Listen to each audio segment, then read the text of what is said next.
기도하겠습니다. 하나님 아버지 은혜를 감사합니다. 저희 화목교회 이렇게 수련회를 할 수 있도록 인도해 주셔서 감사합니다.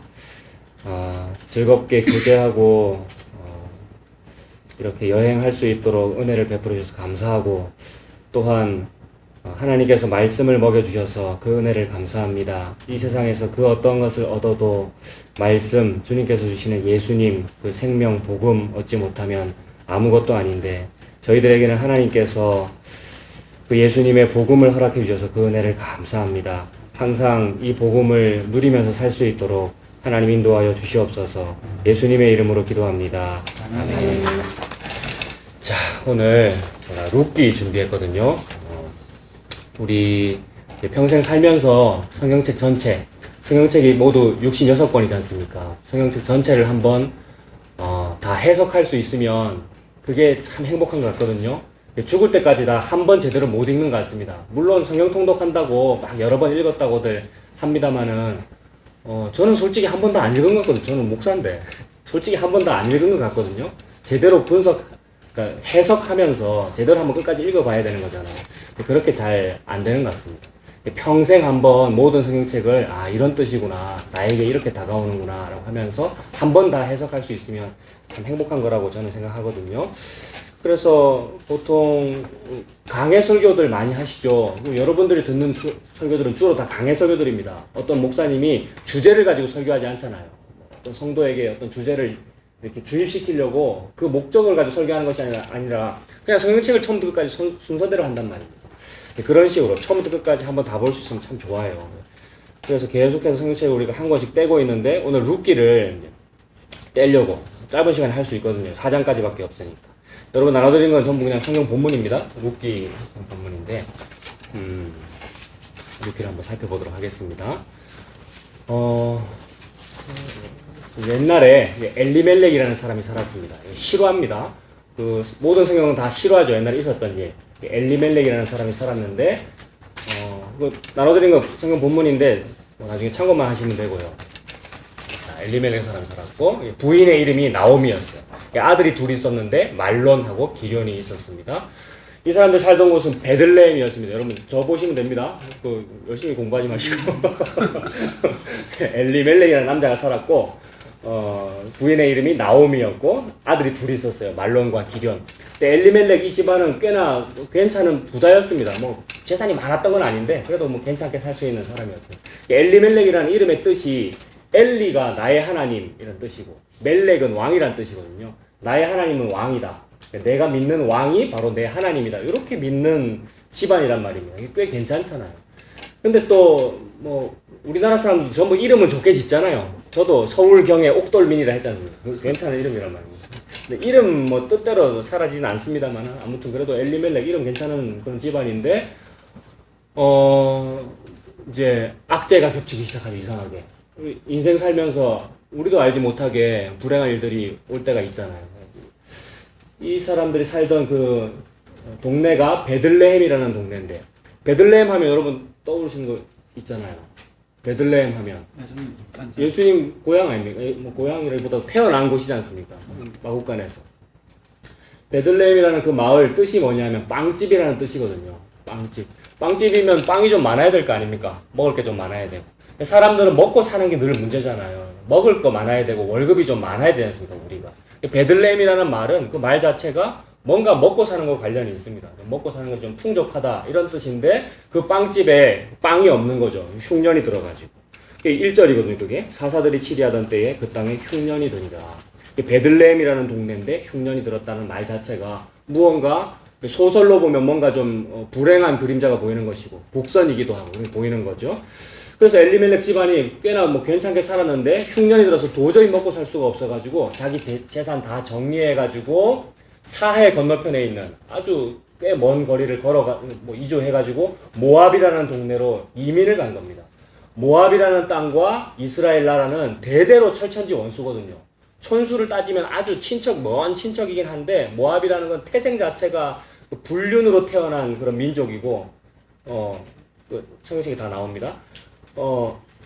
아주 서로 철천지 원수로 여기는 그런 나라인데 먹고 살 게 없어가지고 적군의 나라로 이민을 가야 되는 그런 상황이란 말입니다. 엘리멜렉이 평생 자기 직업도 있었을 것이고요. 처자식, 아들이 둘이라고 했지 않습니까? 처자식 먹여 살리느라고 자기 직업 가지고 뭔가 했는데 안 되더라는 거죠. 우리 인생이 그렇더라고요. 뭔가 직업을 가지고 합니다만은 안 될 때가 있고요. 어려움 겪을 때가 있지 않습니까? 실패를 할 때도 있고요. 엘리멜렉도 그랬다는 거죠. 이 집안이. 그래서 지금 전반적인 분위기는 베들레헴이라고 하는 먹고 사는데 문제가 없어야 되는 동네인데 실제 우리의 삶은 안 그렇더라. 근데 이게 정상 아닙니까, 여러분? 모든 세상이 다 경제 부흥을 말하고 있고 민주주의를 말하고 있고 그런데 실제 사람의 삶은 항상 민주주의만 아니더라. 항상 내가 주인은 아니더라. 항상 먹고 사는 게 많은 것만 아니더라. 여러 가지 고민도 있고 힘들잖아요. 살면서 그런 실패가 참 다가오더라. 우리 인류는 참 그런 것이 힘들구나 라고 느껴지면은 조금 저는 그게 행복이라고 생각해요. 근데 안 느껴지는 사람들이 있어요. 저는 몰랐는데 살다 보니까 너무 돈이 많은 사람들 11조를 너무 많이 해. 상상도 할 수 없는 금액을 11조를 하더라고요. 그렇다면 월급이 얼마라는 거야? 막 이런 생각이 들고요. 또 구역 예배 이런 거 하면서 성도님들 서로 막 얘기를 나누시는데 우리 아들이 이번 월급이 300밖에 안 돼. 다른 집은 500이라는데 막 이런 얘기를 하면 막 화가 나더라고요. 300밖에 안 된대요, 월급이. 근데 그런 걸로 고민을 하더라고요. 그래서 돈이 많아가지고 어떤 먹고 사는 게 힘든 것을 잘 모르는 사람은 그거 자체가 불행인 것 같습니다. 근데 우리는 월급이 100만 원도 안 되고요. 그것도 못 받고 최저시급 때문에 힘들어야 되고 이런 것이 우리 인생의 자연스러운 일들이더라는 겁니다. 하나님께서 그런 말씀을 하시는 거죠, 지금. 이거 전부 시화잖아요. 3000년 전입니다, 지금 이게. 예수님 탄생 1000년 전이니까.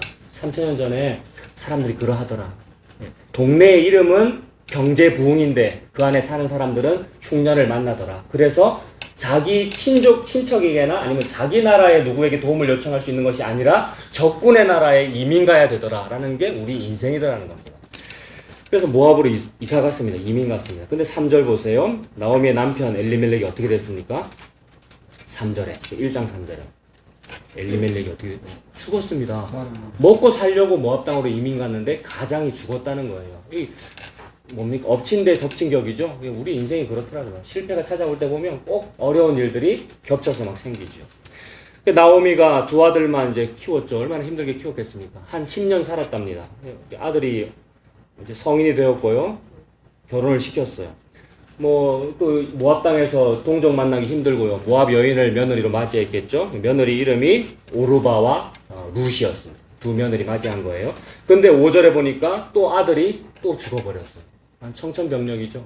아들 둘 다 죽어버렸습니다. 아이도 낳지 못하고 두 아들이 죽어버렸습니다. 그러니까 이 집안의 남자는 다 죽은 겁니다. 10년 만에. 흉년 겪었죠. 이민 겪었죠. 이민 가가지고 그 나라에서도 얼마나 힘들었겠어요. 평생 하던 자기 직업 말고 다른 직업을 얻어야 되는 거 아닙니까? 가장으로서는 굉장히 힘든 것이고 얼마나 고민이 많을까요? 또 낯설고 물서른 곳에서. 근데 그런 힘든 일 하다가 가장 죽어버렸고 두 아들 겨우 키워가지고 장가 보냈는데 손자도 보지 못하고 죽어버렸습니다. 나오미 심정이 어떨까요, 여러분? 그래서 지금 이 겪을 요 나오미의 심정이 우리의 심정이어야 하는데 사람들이 별로 안 그렇더라고요. 괜찮대요. 근데 여러분들이 그런 걸 좀 느끼셨다면 복음으로 접근할 하나님께서 복음을 주실 준비를 시키시고 계시는 겁니다. 우리가 그런 실패가 느껴졌다면.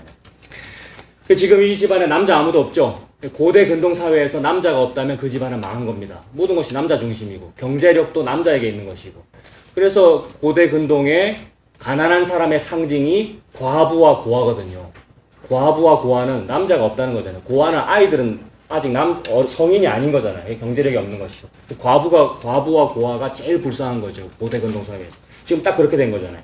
과부만 3명 남은 겁니다. 그런데 그런 상태의 사람에게 어느 날 소식이 들려오더라는 건데 그 소식은 뭐냐면 6절이죠. 6절이 뭡니까? 그 여인이 모압 지방에서 여호와께서 자기 백성을 돌보시사 그들에게 양식을 주셨다 함을 들었다 이 말입니다. 자기 백성을 돌보셨으니까 자기 백성은 어디 있습니까? 하나님의 자기 백성은 어디 있습니까? 모압에 있는 것이 아니라 이스라엘에 있고 베들레헴에 있죠. 십수년 전 베들레헴은 흉년이 들어서 우리가 버리고 도망 나왔는데 소문을 들어보니 그곳에 양식이 있더라는 소식이 들린 거죠. 요게 복음이죠. 그러니까 복음이 들리려면 어떻게 돼야 되느냐면 내가 나오미네 요것이 첫째 느껴져야 되고요. 내가 엘리멜렉이고 내가 나오미네라는 것이 먼저 느껴져야 됩니다. 이거는 지난주 말씀드렸던 부지 중에 살이 난 나무꾼, 내가 그 나무꾼이네, 이게 느껴져야 나 살아야 되겠어라는 생각이 들 거 아닙니까? 나는 실패자가 맞구나, 이게 느껴져야 복음이 다가오지요.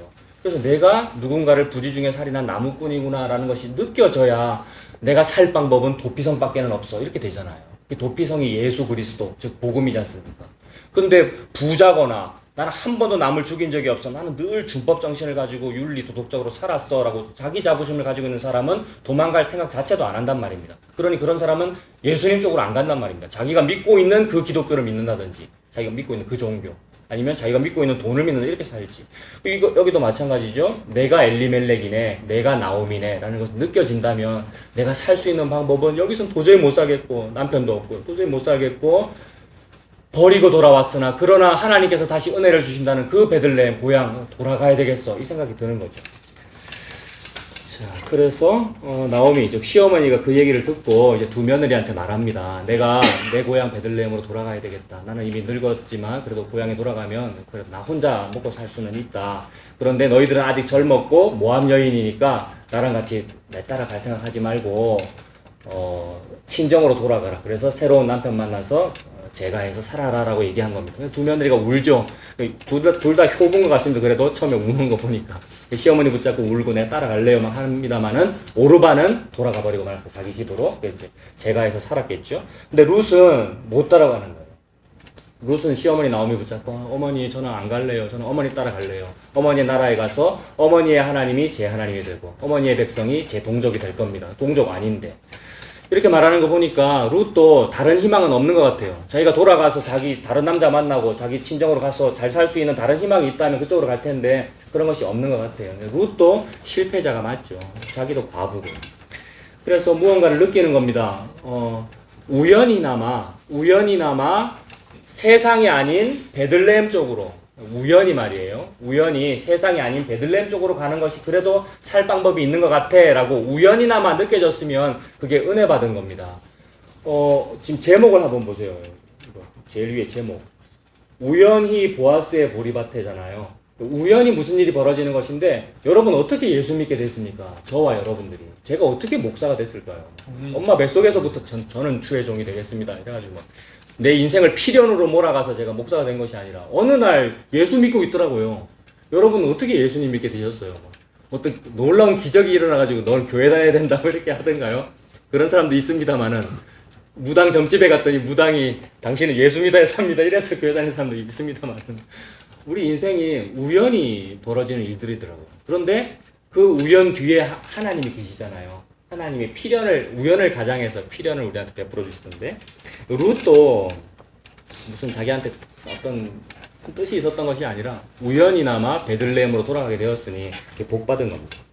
나오미가 막 말리죠. 네가 어떻게 나를 따라오겠니? 그냥 너 제가 해서 살아라라고 했습니다만 룻이 끝까지 시험에 나오미 따라갑니다. 자, 그래서 이 거짓골이 된 나오미와 룻 두 여인, 남자는 아무도 없고 여자만 둘 딱 남은 쫄딱 망해버린 이 두 여인이 터덜터덜 베들레헴으로 걸어가지고 그 수천 킬로미터를 걸어가지고 고향 땅 베들레헴으로 돌아옵니다. 고향 베들레헴으로 딱 성문을 들어서는 그때의 나오미의 심정이 어떨까요, 여러분?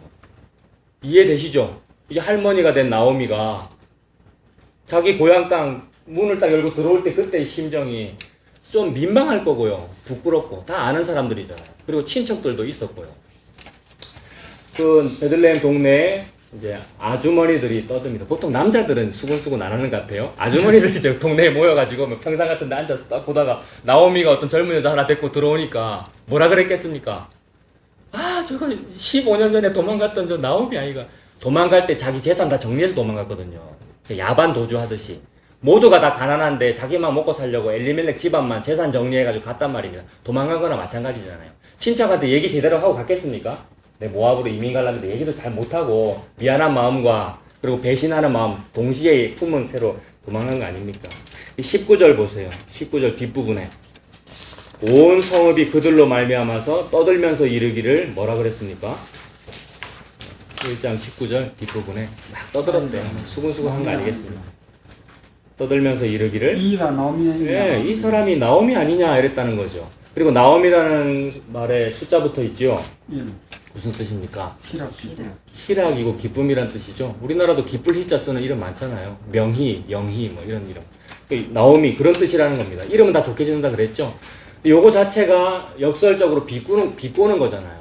쫄딱 망해서 거지꼴이 된 한 여인을 향해서 다 아는 사람한테 저게 기쁨이가 돌아오네 라고 말하는 것 자체가 비꼰 거란 말이에요. 우리 인생이죠. 그랬더니 이제 나오미가 좀 젊은 사람은 이런 말을 들을 때 그냥 가만히 있을 거예요. 고개 숙이고 가만히 있거나 아니면 뭐 다른 얘기를 하거나 이럴 텐데 조금 뭐랄까 조금 인생의 세파를 겪으신 분은 20절처럼 이런 식으로 반응하시더라고요. 대받아 치는 겁니다. 20절에 20절 보시면 나오미가 그들에게 이르되 내 나오미라 부르지 말아라 나를 마라라고 불러라 이렇게 말합니다. 마라는 또 무슨 뜻이랍니까? 거기 보니까 괴로움, 쓰라려. 쓰다라는 뜻이죠. 그 수레굽 할 때 보면 마라의 쓴 물 이런 말 나오는데 쓴 물이 있었던 곳이 마라라는 거죠. 쓰다는 말이죠. 내 인생 쓰라리다. 내 이름 명희라고 부르지 말아라. 희락이라고 부르지 말아라. 나 쓰라립니다. 이렇게 대답을 하는 거죠. 자, 아무튼 이런 부끄러움을 당해가면서 고향 땅으로 돌아왔습니다. 이제 어떻게 먹고 살아야 될지가 이제 당장 고민입니다. 당장 떼거리가 없는 상태 아닙니까? 그런데 22절을 보세요. 22절에 나오미가 모압 지방에서 그의 며느리 모압 여인 룻과 함께 돌아왔는데 그들이 보리 추수 시작할 때에 베들레헴에 이르렀더라. 요거 자체도 복음이죠. 베들레헴에 먹을 게 없었단 말입니다. 완전 흉년 들어가지고. 근데 흉년이 들었다는 소문을 이미 들었고 그리고 딱 들어왔을 때 보리 추수를 하고 있더라는 것 자체가 먹을 게 있다는 얘기잖아요. 이게 복음이죠. 예수님 안에 먹을 게 있습니다, 여러분. 예수님이 양식이잖아요. 만나고. 예수님이 복음이다라는 것을 느껴지려면 배가 고파야 됩니다. 배가 고프려면 어째야 되냐면 망해야 되죠. 그래서 기독교는 망하는 종교가 맞더라고요. 십자가의 종교이고요. 십자가가 느껴져야 예수님이 복음이거나 이게 알게 되잖아요. 내가 살이나 나무 끓인다가 느껴져야 도피성으로 도망가고 싶잖아요. 자, 2장 보십시오. 2장 1절에 나오미의 남편 엘리멜렉의 친족으로 유력한 자가 있으니 그의 이름은 보아스다. 하나님께서 이 넌픽션 드라마를, 실화 드라마를 이렇게 써 가십니다. 1절에 유력한 자가 있대요. 무슨 뜻이랍니까? 부자라네요. 지금 나오미 집안은 무력한 자잖아요. 쫄딱 망했지 않습니까? 무력한 자인데 하나님께서 어떤 유력한 자를 소개하고 계십니다. 저와 여러분들은 무력한 자예요. 살아날 방법이 없잖아요. 지금 벌써 부지 중에 누구 살인했잖아요. 살아날 방법이 전혀 없는데 살아나려면 나를 살릴 수 있는 유력한 능력이 있는 어딘가로 뛰어 들어가야 되지 않습니까? 거기가 도피성이죠. 지금 똑같은 얘기하고 있는 겁니다. 우리는 무력한 자인데 하나님은 어떤 유력한 자를 소개하고 계시더라는 겁니다. 유력한 자 이름이 뭡니까? 보아스입니다. 보아스라는 이름 자체도 유력하다, 능력이 있다, 능력 있는 남자다 이런 뜻입니다. 그리고 그 사람에게 밭이 있고 보리밭이 있고 막 보리 추수 막 하고 있었겠죠. 3절 보십시오. 2장 3절에 룻이 가서 베는 자를 따라서 밭에서 이삭을 줍는데 우연히 엘리멜렉의 친족 보아스에게 속한 밭에 이르렀더라. 며느리 룻이 어머니 조금만 기다려보세요. 제가 저기 보니까 보리 추수하고 있는데 제가 가서 땅에 떨어진 이삭을 좀 주워 오겠습니다. 라고 한 겁니다. 근데 막 이삭 주우면서 밭을 막 헤매다가 우연히 누구의 밭에 갔대요? 보아스의 밭에 갔다는 겁니다. 근데 하나님 지금 소개하시기를 보아스가 누구의 친척이라고 소개하고 있습니까? 엘리멜렉의 친척이래요. 친척이 있죠, 지금 베들레헴에. 나오미는 친척에게 손 벌려야 될 거 아닙니까? 내 좀 도와달라고. 근데 할 수 있어요, 없어요? 못하죠. 이거 지금 제일 젊은 희진자매도 이해되겠죠? 친척에게 도와달라고 손 못 벌린다는 거 이해되죠? 어떻게 손 벌리겠어요? 민망하고 부끄럽고. 친척이 있다는 것도 며느리한테 말 안 했죠. 말도 못하고요. 부끄러워서. 근데 지금 며느리가 철도 없이 하필 우연히 시어머니의 친척의 집안에 가가지고 이삭 줍고 있는 건데 얼마나 부끄럽겠어요. 시어머니 입장에서. 근데 하나님은 지금 우연히 친척 보아스에게 속한 밭에 이르렀더라라고 합니다만은 이 우연은 우연이 아니죠. 우리가 지금 결론을 다 안 봐도 느껴지잖아요. 누가 지금 이거를 인도하고 있는 겁니까? 하나님이 사람의 발걸음을 인도해가지고 우연을 가장하여 보아스의 밭에 이르게 한 겁니다. 나오미가 나중에 이걸 안다면 엄청 부끄러울 겁니다. 그리고 뭐라 할 거예요. 며느리를. 네가 하필 왜 내 친척 보아스 집안에 갔느냐고. 근데 지금 아직 모릅니다. 예, 룻은 막 이삭 죽고 있습니다. 이삭을 막 죽고 있는데 주인님 보아스가 이제 그 장면을 봤죠. 모르는 한 젊은 여인이 이삭 죽고 있으니까 하인들한테 물어봤습니다. 저 여인이 누구냐라고 했더니 하인들이 또 자기들끼리 얼마나 많이 수군거렸겠어요. 이 노동자들 막 일하고 있는데 어떤 젊은 여인이 밭에 들어온 겁니다. 남자들끼리 막 수군거렸겠죠. 막 희희락락거리고 그리고 막 수치를 주기도 하고. 그때 마침 주인님이 등장하셔가지고 누구냐라고 물어보니까 대답한 겁니다. 이미 소문은 다 돌았어요. 베들레헴에 저 여인이 모압 여인이다. 저 여인이 모압 여인이다. 이런 소문이 돈다는 것은 우리 기장이나 정관이나 이런 데 보면은 동남아 사람들 많잖아요. 동남아 여자들도 있고. 그리고 LH 이런 데 이제 가보면은 며느리들, 젊은 여자들, 동남아 여자들 많더라고요. 근데 남편은 한국 사람이고. 그런 경우 많잖아요. 근데 그런 거 보면은 한국 어른들 가끔씩 이렇게 조금 뭡니까? 예, 뭐 비아냥거리기도 하고 이런 거 있잖아요. 그런 식으로 이제 얼굴 피부 검고 이런 이방 여인을 보고 손가락질 한 거죠. 게다가 옛날에는 부자였던 나오미 집안이 자기 재산 다 정리해서 모압으로 이주하더니 그래 망해가지고 이방 여인 하나 데리고 돌아왔습니까? 이런 소문 다 돌아온 거예요. 근데 또 좋은 얘기도 합니다. 근데 저 여인 룻이 자기 나라로 돌아가서 살면 되는데 그렇게 안 하고 효부로서 자기 시어머니 잘 모시면서 와가지고 시어머니 공양하려고 땅에서 지금 이삭 죽고 있습니다. 라는 좋은 얘기도 한 겁니다. 보아스도 사실 이미 알고 있었습니다. 소문 다 들었고 자기 친족 엘리멜렉 집안 다 돌아왔다는 거 다 듣고 알고 있었습니다만 넌지시 물어본 겁니다. 근데 보아스가 이미 좋게 생각하고 있는 거죠. 며느리 룻이 자기 신 믿으면 되는데 모압의 자기 신은 그모스라는 우상이 있단 말입니다. 자기 신 믿으면 되는데 그렇게 안 하고 하나님 믿겠다고 돌아왔고 자기 시어머니 모시게 돌아왔고 좋게 생각하고 있는 겁니다. 그래서 보아스가 룻에게 잘 대해줍니다. 14절 보십시오. 2장 14절. 네. 2장 14절에 이 보아스가 룻을 잘 대해주면서 14절 식사할 때에 보아스가 룻에게 이르되 이리로 와서 떡을 먹으며 네 떡 조각을 초에 찍으라 하므로 룻이 곡식 베는 자 곁에 앉으니 그가 볶은 곡식을 주매 룻이 배불리 먹고 남았더라. 보아스는 꽤 좀 연륜이 있는 어른입니다. 뭐 할아버지일 거예요. 중년 이상의 어른이고 룻은 뭐 20대 아니면 10대일 겁니다. 아주 젊은 여인이고 잘 대해주는 겁니다. 친절하게. 보아스가 이미 룻을 조금 좋아하는 마음이 있어요. 착하고 자기 친척을 잘 대해줬다는 거 착하고 좋아하는 마음이 있고 동시에 아주 선대하고 있죠. 떡을 먹어라라고 하는데 떡을 그냥 이거 먹어라고만 하는 것이 아니고 그 떡을 소스 찍어 먹어라는 얘기를 구체적으로 했다는 것은 굉장히 잘 대해주고 있는 거잖아요. 그리고 또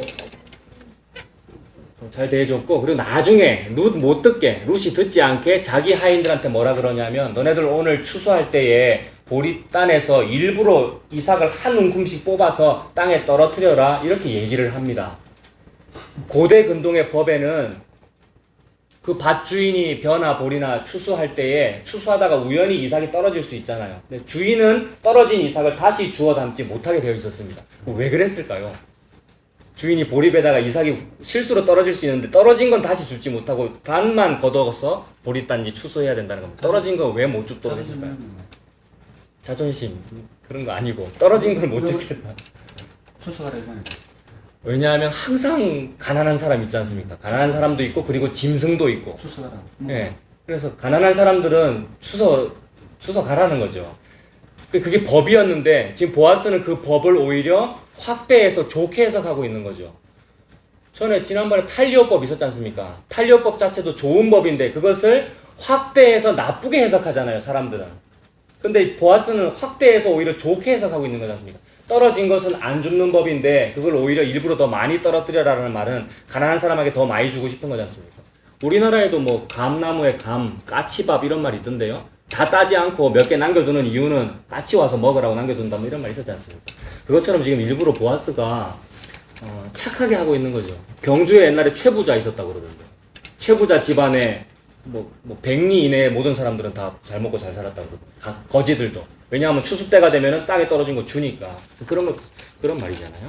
근데 지금 보아스는 떨어뜨리라고 말하는데 보아스의 마음속에는 지금 누구 주고 싶어서 이거 떨어뜨리라는 얘기일까요? 나오미 룻 주고 싶어가지고 지금 그러는 거죠. 근데 이렇게 하지만 그냥 주면 안 됩니까? 하인들 다 보는 데서 보리따 몇 개 갖고 와봐 이래갖고 그 보리 주면 안 됩니까? 그런 생각 안 하세요? 조금 민망할 것 같아요. 젊은 여인한테 남자들 다 보는 데서 조금 잘해준 것도 이미 있는데 그것도 조금 부끄럽고 다 보는 데서 선물 주면은 민망하잖아요. 보아스는 이미 좋아하고 있습니다. 룻을. 자, 이래서 자, 이제 며느리 룻이 보리를 엄청나게 주웠겠죠. 땅에 많이 떨어뜨려 주니까. 제가 지금 요 책을 들고 왔는데 이거 저희 애들 보는 동화책인데 그림책인데 애들 태어나기 전부터 제가 이 책을 구하려고 굉장히 많이 애를 썼어요. 인터넷에서 우연히 그림을 봤는데 그림체가 너무 예쁘더라고요. 요 그림 어디서 구할 수 없을까 찾다가 보니까 요런 책이었어요. 여기 보면은 제가 이 책을 가지고 룻기를 언제 한번 어른 설교를 했는데 어떤 분은 너무 좋다 그러고 어떤 분은 저한테 와서 시비를 걸더라고요. 우리를 무시하냐고. 왜 애들 동화책을 갖고 와서 그러냐고. 근데 이게 전부 실화입니다. 하나님은 이 아름다운 동화를 실화로 지금 쓰고 계신 거라고요. 그리고 그 그림을 너무 잘 그렸길래 제가 갖고 온 건데. 룻이 지금 보리밭에서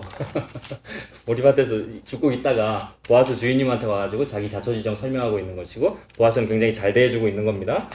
그리고 보아스가 이제 하인들한테 다 명령해놨어요. 보리단을 해서 이삭을 많이 떨어뜨려라고. 나중에 룻은 이제 이삭 죽고 있는 거죠. 그래서 엄청나게 이삭을 많이 주워가지고 시어머니한테 돌아갔습니다. 시어머니가 놀랬죠. 어디서 이렇게 많이 보리를 주웠냐고. 주워가지고는 이렇게 많이 못 얻는데. 근데 많이 떨어뜨려주니까 이만큼 얻어가지고 온 거죠. 네, 이만큼 지금 얻어가지고 시어머니한테 갔네요. 그리고 제가 오늘 우연히 보아스라는 사람의 밭에 갔더니 저를 참 잘 대해주시고 밥도 주시고 그리고 이삭도 이렇게 많이 주셨습니다 라고 얘기했더니 나오미가 깜짝 놀랐죠. 시어머니가 자존심도 상하고 내 친척 집안에 가가지고 그걸 했다는 걸 그러니까 자존심 상하고 동시에 자존심 상했습니다만은 동시에 하나님의 뜻을 느끼는 겁니다. 하나님은 법을 정해두셨는데 기업 물을 자의 법 지난번에 한번 말씀드렸는데 고엘이라는 법이 있습니다. 고엘은 자기 집안 사람이 억울한 일을 당했을 때에 그 억울함을 대신 갚아주는 사람이 고엘입니다. 그래서 지난번에 그 부지 중에 살인한 나무꾼 있었잖아요. 그래서 이제 그 친구 부모 있었다 그랬지 않습니까? 부모 형제들이 자기 아들이 죽었기 때문에 쫓아가가지고 이 부지 중에 살인한 나무꾼을 죽여야 되잖아요. 탈리에법에 의하면. 이런 식으로 억울함을 대신 해결해주는 친척을 고엘이라고 합니다. 근데 그 부지 중에 살인한 나무꾼을 복수하려고 하는 그런 고엘은 법을 나쁘게 해석한 거잖아요. 그거 말고 다른 고엘도 있는데 뭐냐 하면, 지금 나오미의 집안처럼 남자가 다 죽고 망하면은 집안이 망한 거 아닙니까? 경제 활동을 할 수가 없으니까. 그런 경우에 이 여자만 남아있는 이 집안을 살려주려면 어떻게 해야 되냐면 가까운 친척 중에서 남자가 이 집안의 여인과 결혼을 해줘서 이 집안은 남자가 없으니까 아들을 낳을 수 없는 거 아니에요. 고대 근동 사회에는 아들을 낳아야 집안을 부흥시킬 수 있는 거거든요. 그래서 이런 사상이 모든 민족에게 다 있습니다. 장자가 태어나야 된다. 장자가 우리 집안의 기둥이다. 아들이 있어야 된다. 그래서 아들 낳으면 시어머니들 좋아하시잖아요. 그런 문화가 다 있잖아요. 아들이 있어야 되는데 남편이 있어야 아들을 낳지요. 그래서 고대 근동 사회에서 남편이 없다, 과부가 됐다 이 말은 아들을 못 낳기 때문에 망했다 이 말이거든요. 지금 나오미와 룻은 아들을 낳을 수가 없지 않습니까? 남자가 없으니까. 근데 고엘이라는 그 법은 뭐냐 하면 그렇게 남자가 없을 때, 즉 경제 활동을 할 수 없을 때에 가장 가까운 친척이 결혼해 줘라 라는 것이 고엘의 법입니다. 기업을 무르는 법이다 이렇게 표현을 하는데 기업은 보통 땅이고요. 고대 근동 사회에서 기업, 재산은 땅이고 그 땅을 다 팔아버리고 모압으로 이주한 거 아닙니까? 땅을 다 팔아버리고 재산 겨우 마련해가지고 모압 땅으로 이주한 거 아닙니까? 그러니까 땅을 다 팔아버려서 재산이 없단 말입니다. 근데 그 기업을 물러준대요. 무른다는 말이 무슨 뜻입니까? 젊은 청년들은 그 말 모르더라고요. 무른다는 말을. 어디 마트 가서 물건을 샀는데 집에 와서 보니 물건이 마음에 안 들어요. 그러면 어떻게 해야 됩니까? 환불해야 되잖아요. 그러니까 환불이라는 좋은 말이 있네. 환불이 무르는 거거든요. 혹시 알았어요, 희진자매? 알았지. 알고 있었구나. 무른다는 말은 도로 바꾼다는 말, 환불한다는 말이잖아요. 땅을 다 팔아 넘겼는데 누가 환불해 주겠어요? 환불해 주려면 돈 한 3배는 더 내 이런 식으로 할 건데 나오미와 룻에게 그런 돈이 없잖아요. 근데 그 땅을 대신해서 돈 많은 친척이 돈을 더 많이 지불해주고 그 땅을 도로 사가지고 가난한 친척에게 돌려주는 거, 이거를 물러주는 거거든요. 그러니까 친척이 대신 물러준다는 뜻으로 기업 무르는 사람의 법이라고 부릅니다. 기업을 물으려면 그런 식으로 재산을 다시 환불해가지고 자기 친척한테 돌려주든지 아니면 남자인 그 친척이 그 여인과 결혼을 해주어서 아들을 낳아주든지 요것이 기업 물러주는 거란 말입니다. 그냥 아들 낳아주면 집안이 부흥하는 겁니다. 게다가 그 친척이 이 쫄딱 망한 이 여인을 아내로 삼았으면 남편으로서의 역할을 해야 되잖아요. 그래서 재산을 줘야 된단 말입니다. 그러니 이 집안 살려주는 게 맞잖아요. 요런 일 하고 싶을까요, 여러분? 친척이라도, 보아스 같은 요런 친척이라도 자기 재산을 원가에 2배, 3배 훨씬 더 많이 주고 땅 물려가지고 이 사람한테 준다든지 아니면 나는 내 아내도 있고 내 집안도 있는데 내가 괜히 결혼해줘가지고 아들도 낳아주고 게다가 재산까지 줘야 된다. 요런 하고 싶겠습니까? 기업 무르는 요런 법을 이행을 잘 안 했단 말입니다. 친척인데도. 그러니까 엘리멜렉과 나오미도 친척한테 말 못하지요. 자기 있는 땅, 조금 있는 땅 팔아가지고 재산 정리해서 몰래 도망가야 되지 친척한테 손 못 벌린단 말입니다. 법에 있음에도 불구하고. 그러니 아까 그 나무꾼 복수하는 그런 법이나 그런 고엘법이나 이행하려 그러지 요런 법은 이행 안 하려 그런단 말입니다. 근데 민주주의가 욕먹는 것도 그렇잖아요. 민주주의라는 건 참 좋은 제도지 않습니까? 근데 그 제도를 지들한테 이익이 되는 것은 이행을 하는데 해가 되는 건 이행을 안 하더라고요. 고엘이라는 이 법도 잘 이행을 안 했습니다. 근데 지금 시어머니 나오미는 연륜이 있잖아요. 자기 며느리가 우연히 그 밭에 간 것 자체가 자존심 상하고 조금 기분이 나쁘기는 하나 동시에 연륜으로 그리고 믿음으로 느껴집니다. 아, 하나님이 고엘이라는 법을 정해두셨는데 하나님이 지금 이 모든 스토리를 인도하셔서 고엘법을 이행하고 계시는구나 하는 게 느껴진 겁니다. 이해가 되십니까? 시어머니 나오미가 직감적으로 우리 집안에 지금 고엘법이 이행이 되겠구나. 왜냐하면 보아스가 지금 친척이잖아요. 그러니 고엘법을 이행해야 될 의무가 있는 사람인데 게다가 돈도 많잖아요. 이름 자체가 유력한 자라는 뜻이라 했지 않습니까? 그러니 고엘법이 이행이 되겠어라는 게 직감적으로 안 겁니다. 그래서 그날 밤에 며칠 지났고 나오미가 룻을 화장을 시킵니다. 요 그림이 그거예요. 요 지금 하트 표시되어 있는데 요거 화장품이에요. 기름을 발랐다고 되어 있거든요. 화장시키고 가난한 집안이지만 최고로 깨끗한 옷 입혔고 목욕시켰어요. 룻을요. 이 나오미가 지금 뭐 준비하는 거겠습니까? 결혼시키려고 그러는 거예요. 나오미는 하나님의 뜻을 느꼈습니다만 동시에 자기의 인간적인 의지도 들어있어요. 강제로 빨리 요 법을 빨리 이행시켜서 보아스한테 넌지시 부담을 줘야지 싶은 거죠. 말은 못하고요. 부담을 줘야지 싶고 하루라도 빨리 이걸 하고 싶은 거죠. 우리 인간의 욕심이 그렇습니다. 우리도 복음 알고 나면은 조금 과도하게 우리의 욕심을 채우려고 하는 것 같아요. 근데 하나님께서 하고 계십니다. 내가 복음을 내 것으로 소유한 것이 아니라 하나님이 복음을 저와 여러분들 주고 계시잖아요.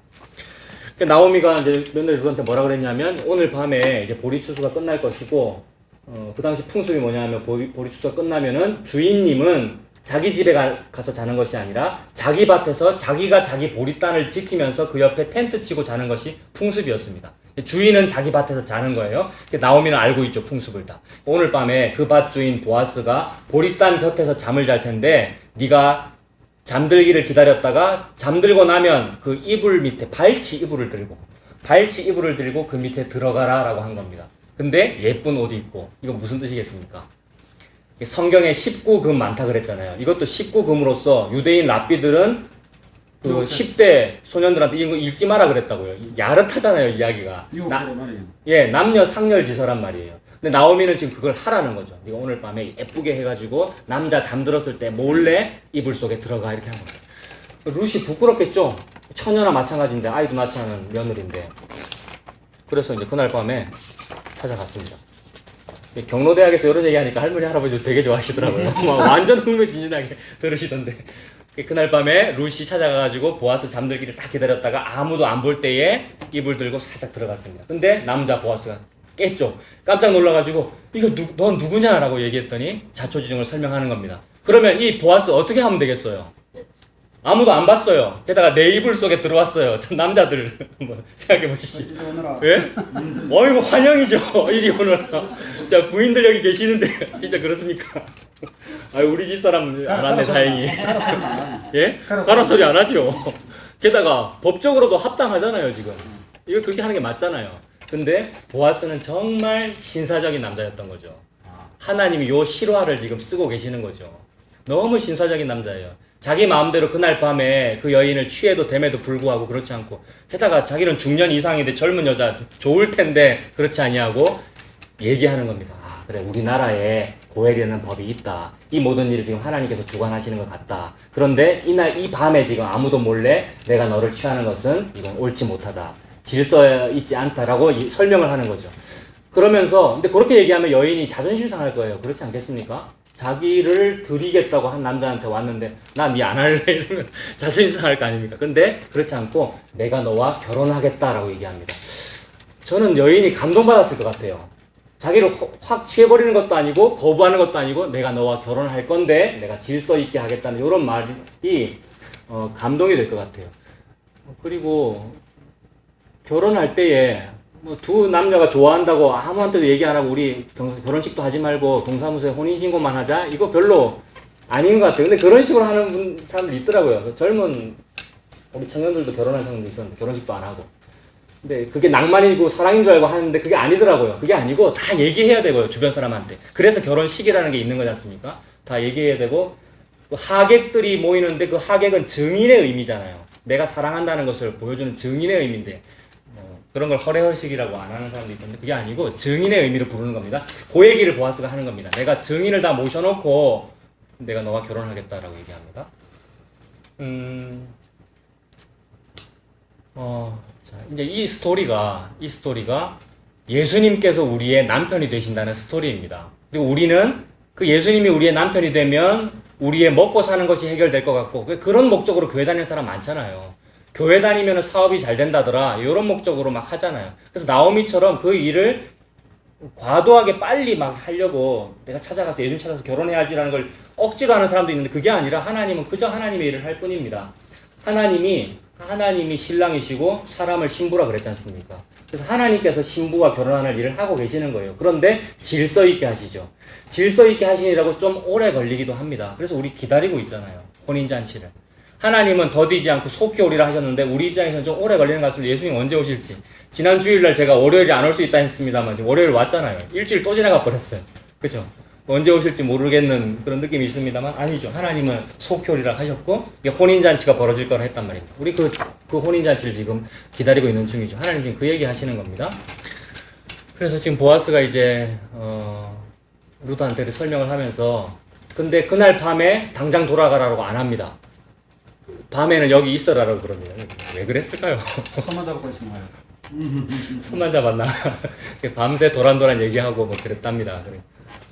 그리고 근데 또 새벽에 보내요. 새벽에 해 뜨기 전에.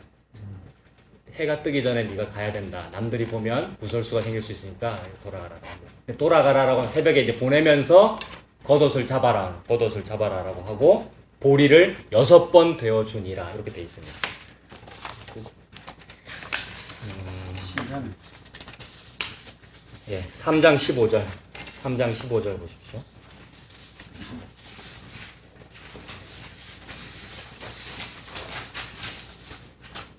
3장 15절에 이제 해 뜨기 전에 새벽에 룻을 돌려보내면서 15절에 보아스가 이르되 네 겉옷을 가져다가 그것을 펴서 잡아라 하매 그것을 펴서 잡으니 보리를 6번 되어 룻에게 지워주고 성읍으로 들어가니라. 여러분 아름답잖아요, 스토리가. 네, 새벽에 돌려보내면서 6번 되어줬다, 이거 되로 6번 퍼줬다는 얘기죠. 엄청나게 많이 줬다는. 그 윗부분에도 뭐 9절 보십시오. 9절에 보면 이르되 네가 누구냐 깜짝 놀래가지고 네가 누구냐 하니 대답하되 나는 당신의 여정 룻입니다. 당신의 옷자락을 펴서 당신의 여정을 덮으소서라고 합니다. 이불로 덮어주십시오. 유대인들은 자기 겉옷이 이불이었습니다. 이불 덮고 겉옷 덮고 자고 있는데 룻이 발치해 가지고 당신의 옷자락을 펴 저를 덮어주세요라고 얘기했습니다. 이게 은혜이죠. 우리는 우리의 무화과 옷으로 우리를 가려가지고는 우리 죄가 안 덮입니다. 우리의 경제 능력이나 우리의 힘을 가지고 이 땅에서 먹고 살려고 하면 안 되고요. 내 죄가 해결이 안 되고 하나님의 은혜에 덮여야만 해결이 되죠. 하나님의 은혜를 하나님 옷자락이라고 지금 표현을 하고 있는 거죠. 그래서 하나님의 은혜의 옷자락, 그것이 지난번 말씀드렸던 가죽옷 아닙니까? 예수 그리스도의 십자가가 예수님의 가죽옷이고요. 그 가죽옷에 우리가 덮여야 우리가 사는 것이지 우리의 힘으로는 안 사라진단 말입니다. 그래서 룻이 우연이나마 은혜로 이걸 한 거예요. 당신의 옷자락으로 저를 덮어주십시오. 한 겁니다.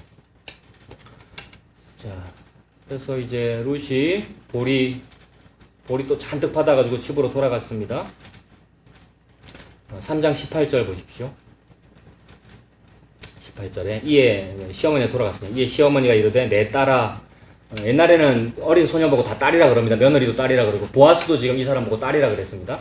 내 딸아, 이 사건이 어떻게 될지 알기까지 여기에 앉아 있어라. 그 사람이 오늘 이 일을 성취하기 전에는 쉬지 아니하리라 하니라. 저는 이 구절이 너무 감동적이더라고요. 그 보아스가 이 일을 성취하기 전에는 쉬지 아니하리라. 나오미는 연륜이 있어서 다 아는 거예요. 아까 말씀드렸죠? 고엘이라는 법도 다 알고 또 보아스가 고엘 법을 지킬 거라는 그 부담을 느끼고 있다는 것도 다 느꼈기 때문에 아는 거예요. 게다가 나오미는 다른 걸 기대했어요. 사실 간밤에 남자가 자기 며느리를 취하기를 그걸 기대했는데 그거는 이루어지지 않았어요. 그러나 결혼을 하겠구나라는 게 느껴졌기 때문에 저 보아스가 이 결혼식을 이루기 전에는 쉬지 아니하리라라고 지금 말하고 있는 겁니다. 근데 예수님이 하시는 일이 이거잖아요, 여러분. 예수님은 여러분과 결혼하는 일을 이루기 전에는 쉬지 않는단 말입니다. 근데 우리 예수님은 십자가에서 너무 큰 고통을 당했기 때문에 좀 쉬셔야 됩니다. 그래서 부활 승천하신 이후에는 하나님의 보좌 우편에 뭐 하고 계시죠?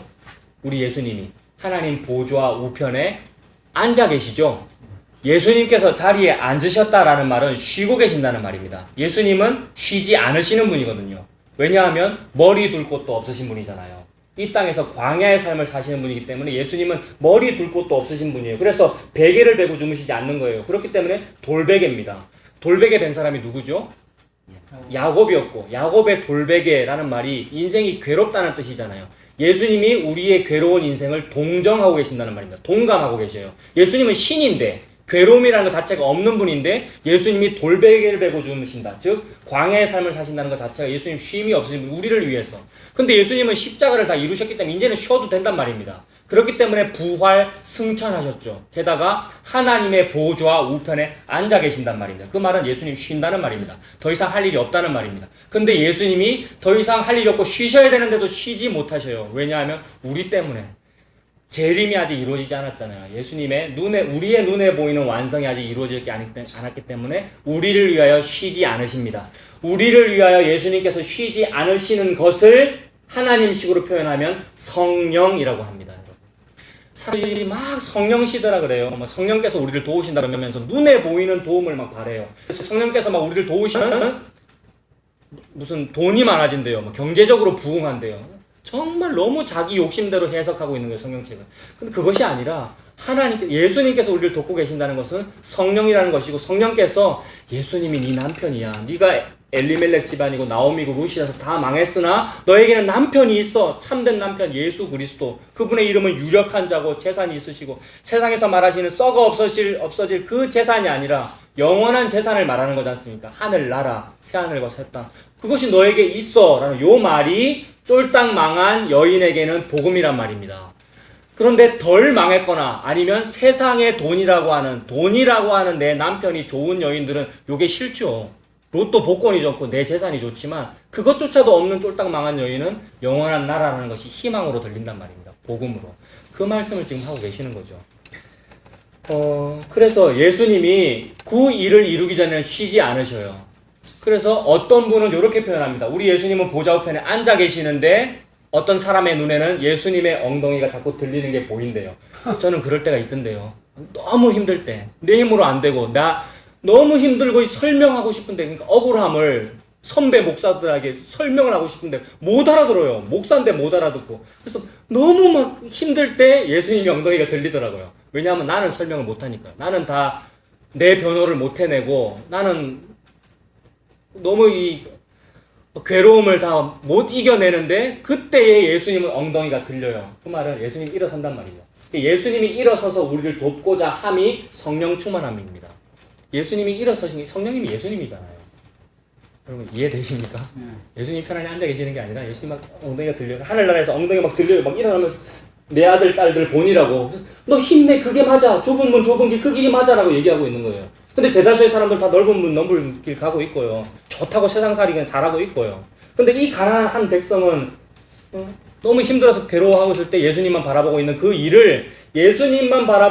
일을 돕는단 말입니다. 예수님이 돕니라고 예수님이 일어난단 말입니다. 일어날 때 이거를 조금 조금 표현하면 그게 성령님을 보낸 거 아닙니까? 예수님이 일어난 게. 근데 성령님이 임한 거란 말이에요. 그게 성령님, 그 사람이 이제 힘을 얻죠. 아, 나는 지금 너무 힘들지만 성령께서 함께 계셔. 예수님께서 날 도와주셔. 요게 성령이 충만한 겁니다. 요게 성령 충만인데 교회들에서 이 성령 충만을 말하지 않더라고요. 뭐 방언 기도하는 거, 뭐 사업이 성공하는 거 이런 거를 성령 충만히 하던데 아니었어요. 그래서 그 표현입니다. 3장 18절 뒷부분이 그 사람이 오늘 이 일을 이루기 전에는 쉬지 아니하리라 멈추지 아니하리라. 그래서 날 박자마자 바로 보아스가 의복을 차려입고 왜냐하면 회의해야 되거든요. 민회를 해야 되거든요. 그래서 성문에 올라갑니다. 고대 근동 사회에서 성문은 우리나라 관아 같은 거, 사또가 계시는 관아 같은 그런 곳이란 말이에요. 성문에 올라가서 장로님을 모십니다. 마을의 장로님들, 어르신들 다 모시고. 왜냐하면 공적인 증인을 불러 모아야 되니까. 그리고 결혼식 하객으로 초청을 하는 겁니다. 보아스가 몰래 도둑 결혼해도 되는데 그렇지 않고 일부러 하객들 다 초청하고 게다가 법대로 합니다. 그리고 고엘이라는 그 기업 무를자의 법은 가까운 친척이 남편이 되어주는 법인데 자기보다 더 가까운 촌수가 있으면 안 되잖아요. 그래서 조사를 해요, 보아스가. 내보다 더 가까운 촌수의 남자가 있는지. 근데 조사해봤더니 더 가까운 촌수의 남자가 있어요. 그래서 촌수가 더 가까운 그 남자가 룻과 결혼해줘야 되는 거지 않습니까? 법적으로. 그 법을 어기고 싶죠, 보아스는. 왜냐하면 좋아하잖아요. 보아스가 이 여인 좋아해요, 젊은 여인을. 결혼하고 싶은데, 더 가까운 촌수가 있는데 속으로 조금 아쉬웠을 거예요. 하지만 법대로, 형제요, 당신이 저 여인과 결혼하는 것이 맞습니다라고 법을 설명을 했죠. 그랬더니 이 형제가 이제 망설입니다, 친척이. 근데 망설일 그때 이 친척 요 남자는 머릿속으로 계산기 돌리고 있어요. 고엘이라는 법을 어떤 때는 이익이 되기도 하거든요. 왜냐하면 이 쫄딱 망해버린 이 사람에게 채권도 있고 채무도 있을 텐데 채권이 혹시 시세가 많이 올랐으면은 내가 이 집안 통째로 다 사버리면 채권도 다 사버리는 거잖아요. 그리고 또 어떤 밭대기 뭐 작은 제가 지금 밭대기라고 하는 말은 원어 성경에 밭대기라고 돼 있었거든요. 땅덩어리가 조금이라도 있으면은 이 사람은 지금 그게 재산이 안 될 줄 알고 못 팔고 있는데 혹시 그게 뭡니까? 부동산이 뭐 많이 올랐으면은 그 통째로 다 사버리면 재산이 되잖아요. 그래서 계산기를 막 돌리고 있다가 옆에서 보아스가 한마디 했어요. 근데 설명을 했어요. 좀 망했다는 것을. 게다가 그 젊은 여인 룻과 네가 결혼도 해야 된다. 이것 다 설명을 하니까 그제서야 나는 내 재산에 손해가 될 것 같아서 내 결혼 안 할랍니다. 라고 얘기를 했다는 거예요. 이제 볼까요? 이제 마지막입니다. 4장 6절 보십시오. 4장 6절에 그 기업 물을 자라고 하는데 이 사람은 더 촌수가 가까운 그 사람입니다. 그 기업 물을 자가 이르되 나는 내 기업에 손해가 있을까 하여서 나를 위하여 물으지 못하노니 내가 물을 것을 네가 물으라. 나는 물으지 못하겠노라. 조금 전까지 자기가 물으겠다고 했어요. 자기가 그 집안을 기업 물으겠다고 해놓고는 머릿속으로 생각해보니까 내가 손해가 있을 것 같으니까 너무 못됐죠. 법이 정해져 있는데 이 말을 해버리잖아요. 지금 대놓고 난 내 기업에 손해가 있을 것 같은 나 결혼 안 할랍니다. 이렇게 얘기를 한 거예요. 근데 세상이 그렇더라고요, 여러분. 모든 제도나 민주주의 제도나 정치 제도나 경제 제도가 서민들 잘 살게 해주겠다 그랬고 모든 경제 공약 보십시오. 다 잘 먹고 잘 살게 해주겠다 그랬잖아요. 경제 부흥이 대통령 되는 공약의 첫 번째잖아요. 근데 잘 안 되고요. 그리고 게다가 우리가 신앙적으로 접근해도 종교라는 것이 우리 인간의 구원을 이루어주지 않더라고요. 즉 세상이라고 하는 남편은 우리의 가난해진 이 과부인 나의 행복을 이루어주지 않습니다. 참된 남편 보아스 예수 그리스도만 우리에게 영생을 줍니다. 하나님 지금 그 말씀하고 계시는 겁니다. 법대로 하면 이 사람이 결혼해줘야 됨에도 불구하고 안 해줘요.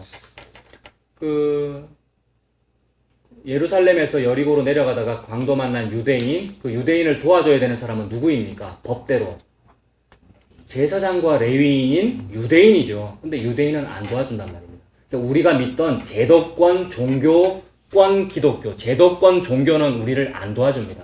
근데 모든 사람들은 다 종교가 나를 도와준다고 생각해요. 게다가 종교가 인류의 평화를 이룬다고 생각해요. 아니죠. 종교는 우리를 안 도와줍니다. 종교는 뭐를 돕겠습니까? 자기 종교의 기업의 재산에 이득이 되면 도와줍니다. 그래서 이에 물 것이 있으면 도와주는 선지자와 제사장이란 말입니다. 이에 물 것이 있으면 도와주고 아니면 안 도와줍니다. 그게 세상 종교인데, 그리고 기독교가 그런 세상 종교가 되었으면 그거 안 믿어야 되잖아요. 그건 세상 종교란 말입니다. 우리는 예수님 믿어야 되는 거죠.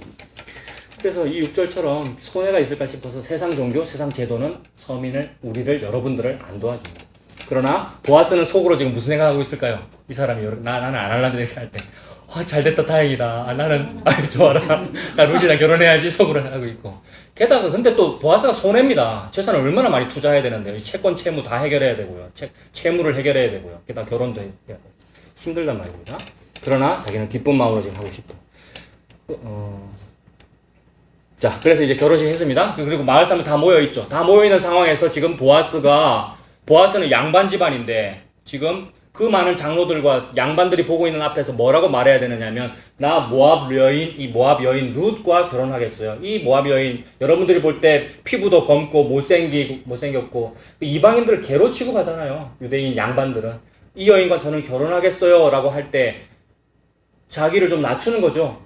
그리고 사람들한테는 민망한 얘기가 될 수 있잖아요. 동시에 이 여인에게는 이게 뭡니까? 이 양반에다가 재산가인, 재벌인 보아스가 저는 이 여인과 결혼하겠습니다, 여러분 하고 많은 사람 앞에 소개할 때 이 여인에게는 요 장면이 뭡니까? 우리 영광 중의 영광입니다. 쫄딱 망한 수로보니게 여인과 마찬가지잖아요. 모압 여인이니까. 개와 마찬가지인데 재벌 아들이 저 이 여인과 결혼하겠어요. 완전 영광이죠. 요게 혼인잔치입니다. 그리고 결혼식의 의미가 요거거든요. 결혼식의 주인공이 신부잖아요. 신랑은 소품이던데요, 여러분. 사진 찍는 소품. 신부가 웨딩드레스 입는 것이고. 지금 하나님은 요 일을 하고 싶은 거란 말입니다. 모든 성도가 신부입니다. 신부에게 예수 그리스도의 가죽옷이라고 하는 웨딩드레스를 입혀서 니를 높이고 싶은 건데, 사람들이 그걸 안 받아들이더라고요. 혼인잔치는 신부가 주인공이 되는 거죠. 물론 예수님이 주인공입니다만 신부를 높이고 계시는 거잖아요. 이 모압 여인 룻에게 얼마나 영광스럽겠어요, 이 장면. 그래서 그렇게 결혼을 해준다는 겁니다. 완전히 망해서 거지꼴이 되었으나 우리가 참 훌륭하신 남편의 신랑의 신부가 된다, 이 장면입니다. 그리고 그 결혼을 통해서 이제 말 지금 아들이 없어서 망한 거잖아요. 근데 아들이 태어나지요. 아들 태어나는 거 보십시오. 13절에 이에 보아스가 룻을 맞이하여 아내로 삼고 그에게 들어갔더니 결혼했다는 말이죠. 여호와께서 그에게 임신하게 하심으로 그가 아들을 낳은지라. 아들 낳았습니다. 고대 근동사회에서 아들 낳았다라는 말은 이 집안 이제 부흥했다라는 뜻입니다. 그래서 그 부흥을 조금 전까지 아까 아주머니들 모여서 뭐 한다 그랬습니까? 막 수근수근거리고 험담했는데 이제 부흥했다는 소문이 들리니까 14절에 여인들이, 아까 그 아주머니들입니다. 여인들이 나오미에게 이르되 찬송할지로다. 여호와께서 오늘 너에게 기업 물을 자가 없게 하지 아니하시고 이 아이의 이름이 이스라엘 중에서 유명하게 되기를 원하노라 라고 했습니다. 자, 그리고 17절에 그의 이후 여인들이 그에게 이름을 지어주되 나오미에게 아들이 태어났다 하여 그의 이름을 오벳이라 하였는데, 오벳이라는 아들이 태어난 겁니다. 근데 오벳이 또 누구랍니까? 그는 다윗의 아버지인 이새의 아버지였더라. 성경책에서 다윗 왕을 처음으로 소개하는 구절이 요 구절입니다. 다윗 왕을 소개하고 있는 거예요. 구약 성경책에서 다윗 왕을 소개한다라는 말은 우리나라로 치면 세종대왕을 소개한다는 말이죠. 가장 훌륭한 사람을 소개하는 겁니다.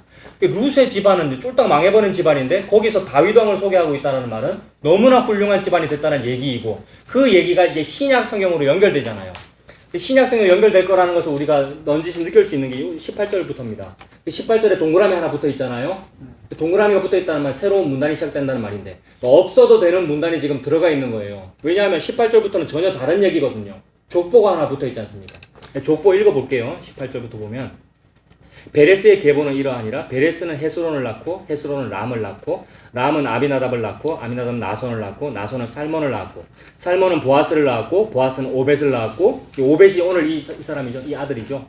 오벳은 이새를 낳고 이새는 다윗을 낳았더라. 이 다윗 왕의 족보를 얘기하는 겁니다. 이 다윗 왕의 족보는 마태복음 1장에 나오는 그 족보잖아요. 아브라함과 다윗의 아들, 누구의 족보입니까?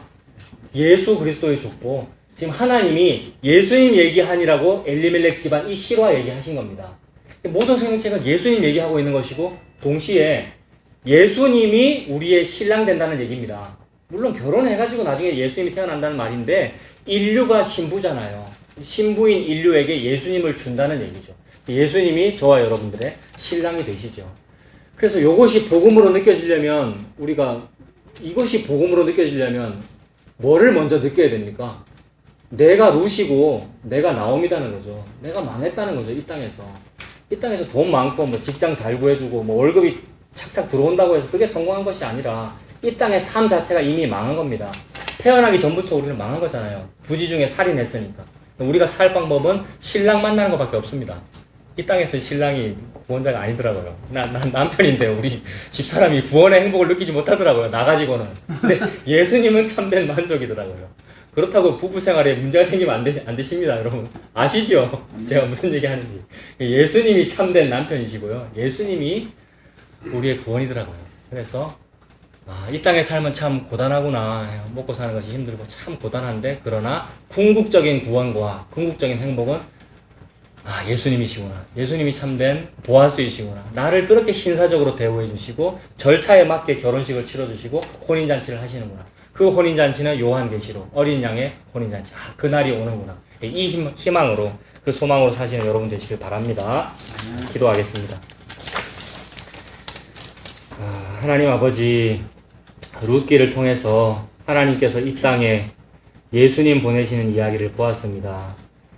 우리 모든 인류가 사는 동안에 느낄 수 있는 최대의 행복은 세상에서 주는 돈이나 재산이 아니고 예수님인 줄로 믿습니다. 우리가 예수님이 진짜 행복이라고 느끼려면 이 땅의 삶이 참 더덥구나라는 것을 알아야 하는데, 많은 사람들이 아직도 이 땅에서의 삶을 희망으로 품고 살고 있습니다.